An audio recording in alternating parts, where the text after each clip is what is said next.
Guys, today I'm going to talk about people are leaving the Philippines, why foreigners are leaving the Philippines. And the reason I think is different from what everybody else thinks. I think the main root cause of people leaving the Philippines is money. More and more foreigners are leaving the Philippines. And no, it's not because they miss the West or they've been scammed or any of those reasons, the pollution or the poverty.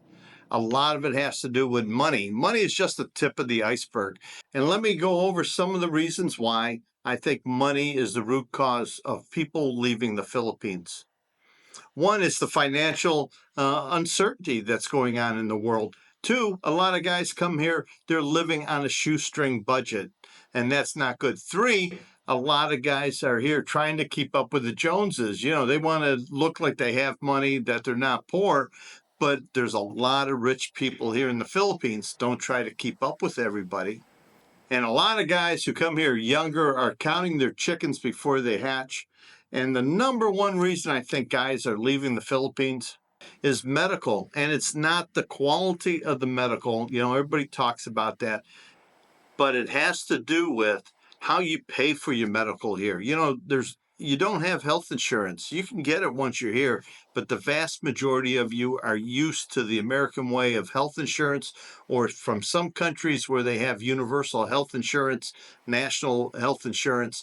But here in the Philippines, you have to have the money, and that is driving a lot of foreigners back home. First, let's talk about the financial uncertainty that's going on in the world right now. We all woke up this morning and saw what happened with the stock market. 2 days in a row of declines of 6% or so. That is something that I haven't seen since 2008.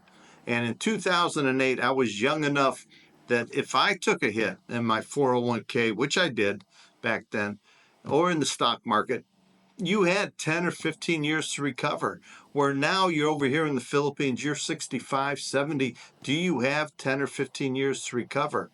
The financial uncertainties of having money in a 401k in the stock market, the financial uncertainty of Bitcoin. There's a lot of guys here who have invested in Bitcoin and meme coins and different types of, Bitcoin stocks. And they're planning on retiring on this money. They're going to live on it because they've watched it over the years just grow and grow and grow. Back in January, Bitcoin went up to 109,000 a Bitcoin, and now it's down to 83,000.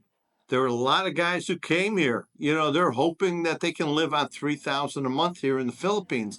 But because of the financial uncertainty, their stock just took a hit. Maybe something else happened. Maybe they're home back in the States. They're renting it out for income, and all of a sudden they don't have a renter for a few months, and it's vacant, or there's vandalism. Counting on that rent to be their monthly budget. And because they're accounting for 3,000, maybe they're down to $1,500 or $1,800 a month now because of the uncertainty of the rental market. Now, yes, I know rents are high, but there are vacancies, there are damages that can happen to your property. There's floods, there's fires, there's tornadoes. So many different things can happen to your home while you're away here in the Philippines. So with this financial uncertainty, people are coming here hoping to have a steady income, a stable income, and they're finding that they're not having that stable income. And the guys that are coming here on a shoestring budget, they're coming here with 800, 1,000 a month. They've listened to a lot of blogs, they're listening to a lot of people, and they're believing that they can live on 800 or 1,000. So many people are telling them they can do it, where in reality you cannot, because that amount of money is so low that you can't handle one emergency.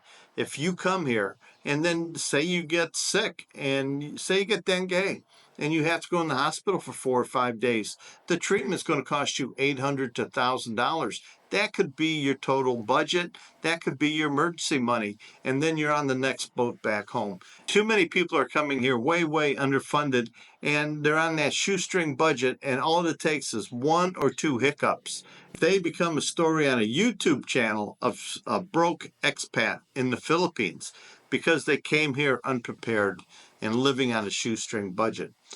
Another group of guys here who are having trouble are the ones trying to keep up with the Joneses. Now, these guys will never admit it, but they came here. They see people are buying property and people are building houses. Maybe they're up in BGC or Makati and they're seeing that guys are buying condos and they want to get in on the game. Maybe they want to have a nice truck like some other people have, so they finance a truck. And next thing you know, they're overextended. They got too much money going out and not enough money coming in. They like to go with a crowd. They're hanging around a crowd of people who are better off financially. Not that they're better people, they're just in a better financial situation where they can go into town, go to the steakhouse a couple times a night, go and eat at a resort, go over to Boracay for a few days. And if you get caught up with a group of people who are great people, they're nice people, nothing about them, but you're just trying to keep up with the Joneses and you're tapping into your credit card and you're overextending yourself. Next thing you know, you're leaving town and you're selling everything that you bought for half price. You're leaving the property behind that you bought. You're leaving the house halfway built that you started. You're going to sell your car for half what you paid for it.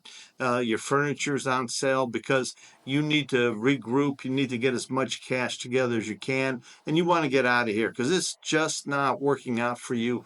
You think it's too expensive here, but it's your spending habits that were too expensive. That's what got you into trouble. You have to learn to live within your means.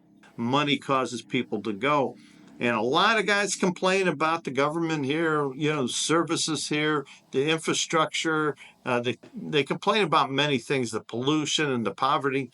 People with money, and if they're in an area of the Philippines that doesn't have good infrastructure, has too much poverty, has too much pollution, you can move.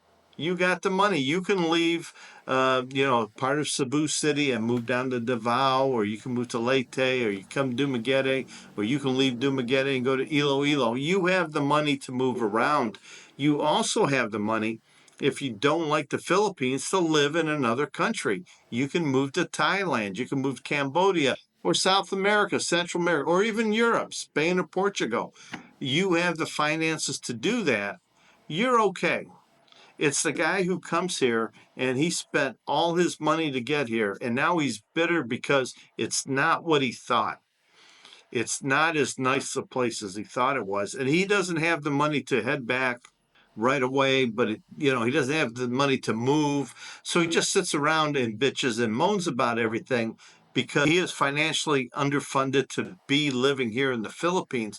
Eventually, he has to go back to his home country where he can go back to work, make some more money, build up a bigger pension, maybe put some money away, savings, so he has more and try it again at a later date. But they're using the excuse that the Philippines is not good. The power outages, everything is wrong here. If you have money and you don't like the power outages, you can buy a generator. If you have money and you don't like that the Wi-Fi goes down a lot, you can get Starlink.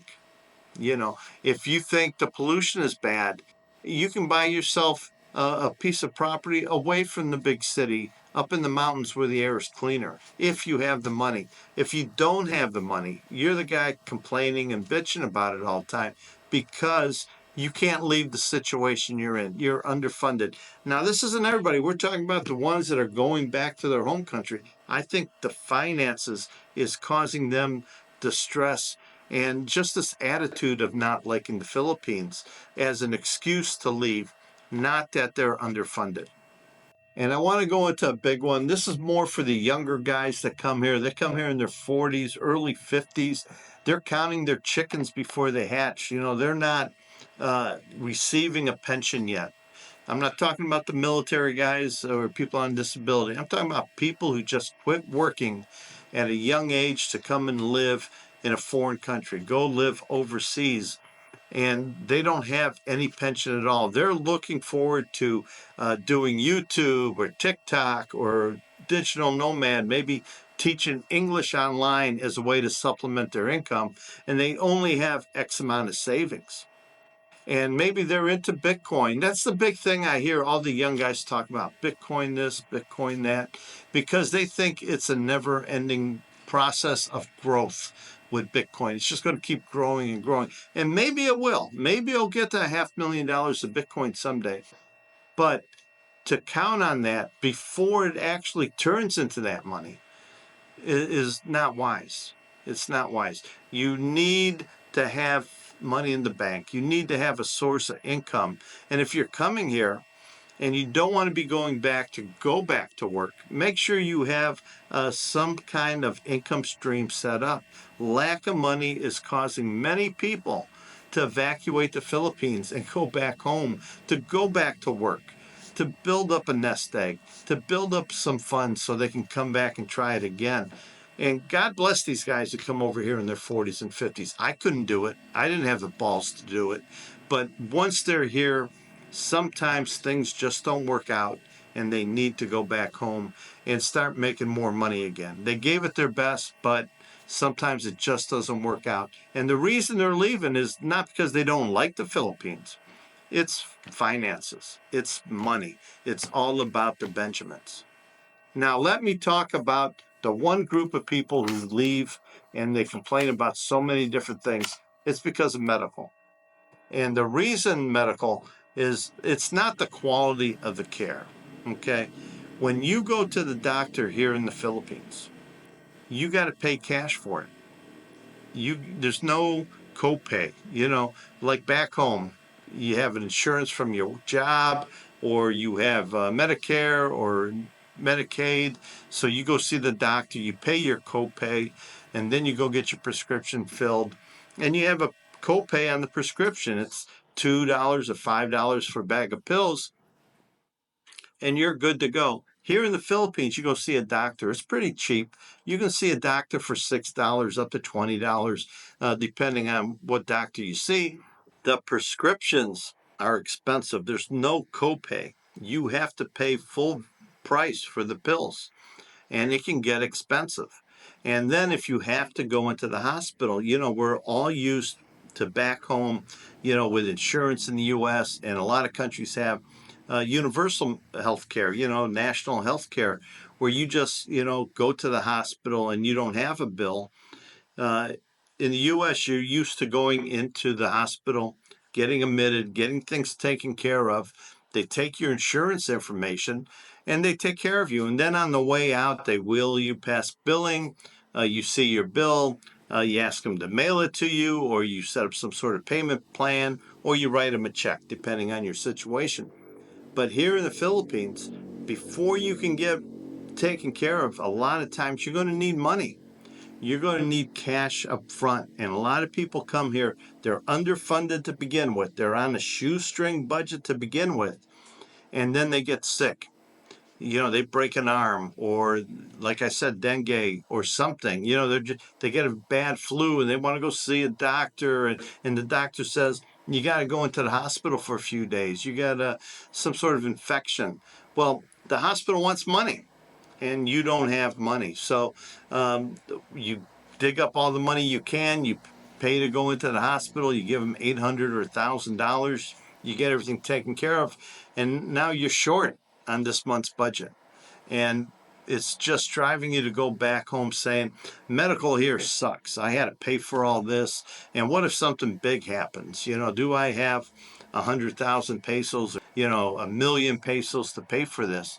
And if you don't, it's a burden on you. And you're starting to think, maybe I shouldn't stay in the Philippines. Maybe I cannot afford health care here in the Philippines and I need to go back home so I have health care. So I can go see a doctor. I can get in the hospital cheap. In the U.S., you worry about how much a doctor visit costs, not so much the hospital, because you're going to have some sort of insurance. You're going to have, like I said, Medicare, Medicaid, or maybe a family insurance policy from somebody. But here in the Philippines, seeing the doctor is cheap. Going to the hospital can cost you a lot of money. And so medical costs, paying out of your pocket is the big things that a lot of expats aren't prepared for. They're always thinking, well, I can self-insure, but are you really self-insuring? Do you have enough money to self-insure? And not having enough money is the big deal. Like I said, I woke up this morning $15,000 poorer than I was yesterday. Uncertainties in the market, uncertainties in the world will drive a lot of people to go back home, the safety of their home country. And everybody's leaving. I don't think everybody's leaving, but those that are leaving that I know, they're leaving because of financial reasons. They can tell you all the reasons they want, but it all boils down to financial reasons. Guys, make sure you're funded, you're prepared to come and live in the Philippines. Let me know what you think. And until next time, thanks for watching.